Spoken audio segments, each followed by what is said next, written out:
Hello. Now, normally we would meet in person and we'd run an evening and go through information, try and help you support your child during year 11 as it's such a vital year. Um, However, we can't do that in person at the moment, so hopefully this video will help and we'll cover some of the areas there. There's a second one of these planned for a couple of weeks' time, which solely about revision and about what they should be doing in different subjects, with an emphasis on English and maths as well. And the head of English and the head of maths will talk to you then as well. But this one's just supposed to be covering the shape of the year, so you've got hopefully some information to support your child. We're planning on the normal year 11. We know what a disruptive year last year was. We don't know what the future will hold, locally or nationally, with COVID. But all we can do at the moment is plan for a normal year with all the precautions and measures in place in school. So, several areas to cover. And the first one really is working together this year, parents, the teachers, the school, just to help the children be successful. So for any child, year 11 is difficult. They do feel under pressure. There's lots of fears about what are they going to do after school. Lots of them can't wait to leave school.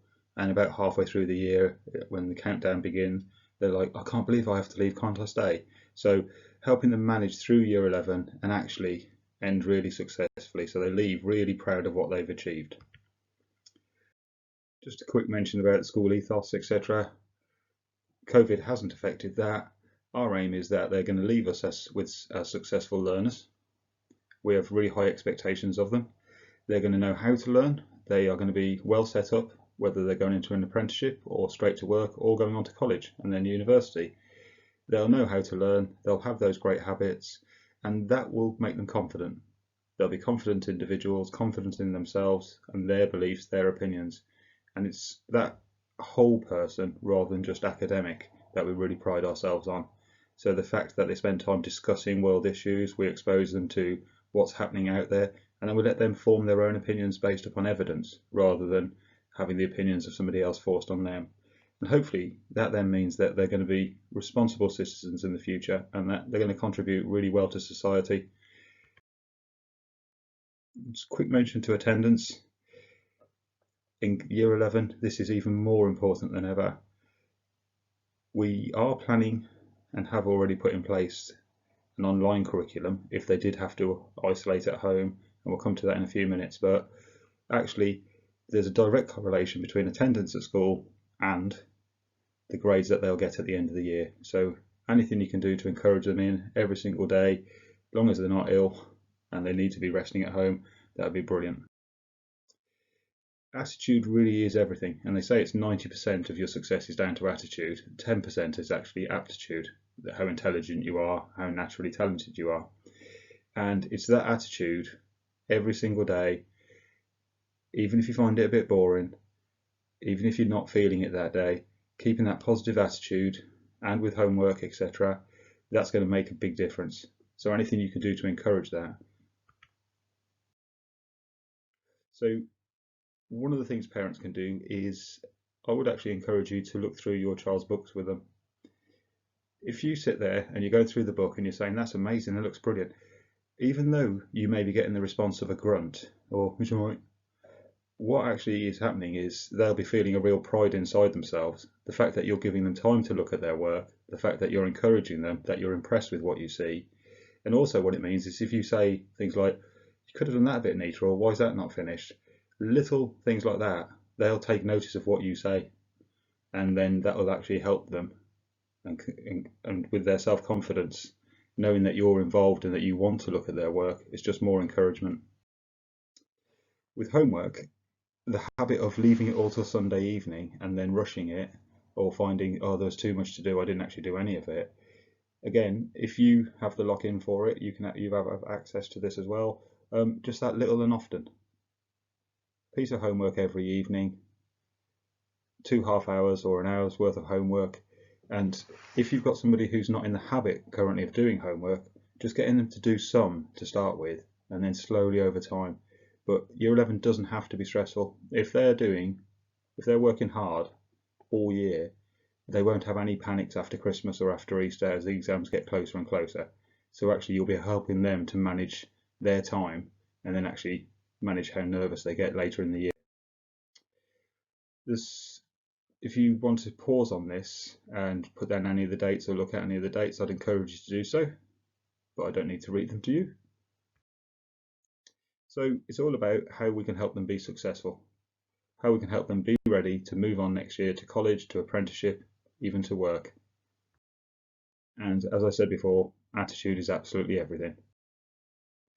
This is not the approach we recommend to Year 11. Now, some of them may have gone through 4 years and kicking and screaming and not really wanting to engage. Starting now, at the start of Year 11, and working hard, they could achieve absolutely anything. So we've got to get that growth mindset encouraged. Let's talk a little bit about mocks. Now, we do a full set of mocks in November, and what that means is, for the teachers who teach them, and for the students themselves, the reason to have mocks in November is they'll come out of it with a grade. They'll also have a really good idea of what areas in each subject, so science for example, they'll know what are the areas they're strong on, what are the areas they're weak on. And then the teachers will also know that, so that between November and February, they can really focus in lessons and in homework on the areas that they're weak at. So you would expect students to jump forward from the November mock performance to the February mocks. And again, in February, they'll sit mock exams. It'll again tell them, these are the areas you're strong at, these are the areas you need to focus on. Both sets of mocks, we will send out the grades to those directly to the parents, so you'll have a good idea yourselves of whether they're meeting their targets or exceeding them, in fact. And just something quickly to say about that expected target.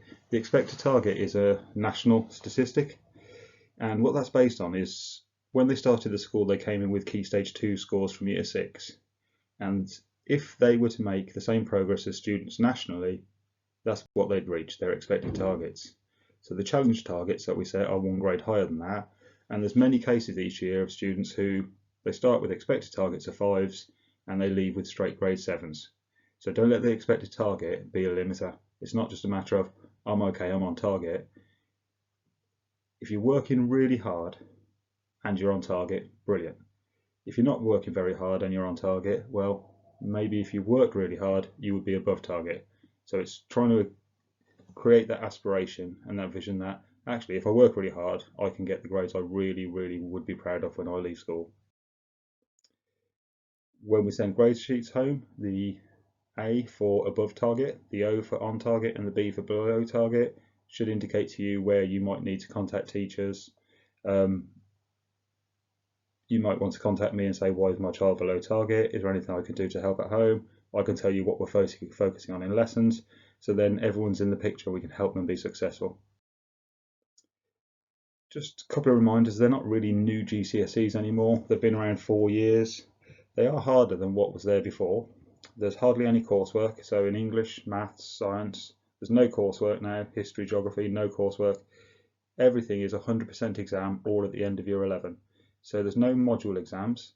They can't sit it in different parts. There's no coursework. They are difficult and it's all at one time. So a lot of what we're trying to do all the time is build up their knowledge in their brain, the knowledge acquisition.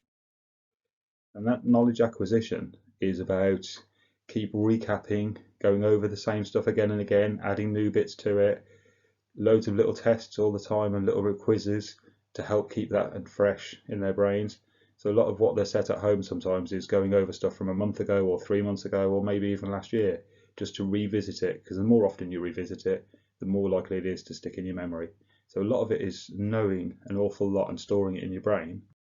And then the second part of that is you're asked about it in the exams from a different direction. So you've got to be able to apply it. So if you understand that, you can then apply it. So everything we're doing in the teaching and learning, lesson by lesson, is actually setting them up for that. So talked a little bit about them feeling a pressure this year. One of the main reasons is because they are under immense pressure. And near the bottom of this, where it's got the media, there's a lot in the media about teenagers, etc. like that. And we all know the classic Harry Enfield teenager impersonations, etc. And we've all been there. But actually, feeling a fear of the future, a lack of control, they're not in charge and yet they want to be, they're developing their own identity, they've got all these exams that put them under pressure, they're scared of being judged, etc. So there's a lot of pressure there from all around them. And during year 11 is the normal time when the teenage brain starts to change and gets reorganized into an adult brain. And those areas that are most affected are the ones for planning, decision making, the risk taking behavior, the inhibiting bit, controlling their emotions. So quite often what you see in the stroppy teenager who grunts at you is actually because of the chemistry of what's happening in their brain at what is the most important time for them in year 11. So that means that they're poor at planning, and this isn't for everyone, but quite often they can be very poor at planning, decision making, risk taking, and mood swings. They misunderstand people, so you've got to be really careful with how you talk to them. Any criticism at all could completely switch them off, whereas praise, etc., absolutely massively builds them up. So in terms of what teachers and parents should be doing, first of all, loads of praise, avoiding criticism. So not this is really good, but just do the this is really good bit. Helping them to plan and manage their time and helping them to plan it out so they're doing a little bit every week rather than give them a big chunk of things to do. They won't be able to break that down. And then a lot of research says that we should employ the 80-20 rule. What that means is, rather than whenever they don't do what we ask them to as adults, rather than jumping on them and telling them off of what they're actually, if they do 80% of what we ask them to, we should be ignoring the 20% when they don't. So if it's a one-off and they haven't managed to tidy their room or finish their homework, if it's a one-off, let's not draw much attention to it. Let's keep up with the praise and stuff, and because 80% of the time they are doing it. The growth mindset is really about encouragement, self-confidence. So rather than I just can't do science, it's a matter of, right, these bits of science you're really good at, these bits you struggle with, let's try and do this bit and then we'll go on to this bit afterwards, and keeping it. And what they often do is they will try you with I can't do this, I can't do this, and what they're waiting for is as soon as you say fair enough, just leave it, that you give them the easy way out. And actually what we have to do as teachers and parents is, okay, you say you can't do that, but come on, we can have a go at this, and then we can have a go at this. Why don't you try this bit? Or do you want me to talk to your teacher about that? And some real basics there: healthy sleep patterns, working without distractions, just really so they can focus on what they're doing without Facebook and Instagram and TikTok going off in the background the whole time. We've invested in 200 of these. It's a book, it's a revision guide, but actually it's a book, it's a revision guide about how to revise. And within that, it has loads of different strategies, because quite often students will go, I don't know how to revise, what should I be doing? So this is quite an easy to understand book. Like I say, we've bought 200 of them. We're going to give them out to every year 11 student in their AF lessons in a couple of weeks' time. So every one of them will have that by the end of September. Might be something you want to look at with them as a parent, and it might be something that you want to, you know, when they're saying I need to revise for my mocks, I need to do this, it might be, well, what, have you tried this yet? Have you tried that? And there's examples in there for science, for history, for English of how you can try different types of revision. But like I say, we've bought them a copy each, that's theirs to keep, and they'll have that in their bags. They'll use it in school in AF in a couple of lessons. Another thing we encourage all departments to do is to give students these in their books, so that here, this is a science example, it's a personalised learning checklist. So instead of I have to revise biology, actually there might be 50 different areas of biology, and what they'll be able to do is they could colour in all the areas that they know green, and the ones that are things they're unsure of, they could colour in amber. And that means when they're revising, all they need to do really is focus on the orange areas, the amber areas, rather than it being I need to revise everything. It can be, oh, I've got 8 or 9 things I need to revise before those mocks. So actually it helps them to break it down, and most departments should be providing them with those. Quite often they're stuck into their books and their exercise books. As far as college goes, this is the sort of term when usually you'd be going off and making college visits. Now, the colleges will be in touch about what they're doing, whether they're doing virtual tours or whether they're having people visit, etc. Best thing to do at this stage is not make up your mind about a college.